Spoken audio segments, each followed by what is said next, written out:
Smart Ahmednagar news. धक्कादायक घटना अहिल्यानगरमध्ये घडली। अतिशय भयंकर घटना।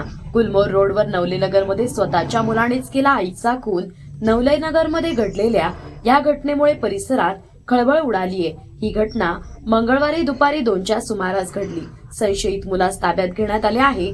बेबी गवारे वय 60, मयत महिलेचे नाव असून तिचा मुलगा सुहास गवारे उर्फ मामा याने घरगुती किरकोळ कारणावरून आईला मारहाण करत भिंतीवर आपटले व चाकू आणि अडकित्याच्या साह्याने आईचा खून केल्याचे समोर आले आहे।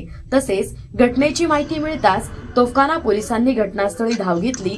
डॉक्टर दिलीप टिपरसे, उपअधीक्षक पोलीस निरीक्षक जगदीश भांबळ यांनी घटनास्थळी पाहणी केली व मुलगा सुहास याला ताब्यात घेतले। अधिक माहिती काय आहे ते पाहूया।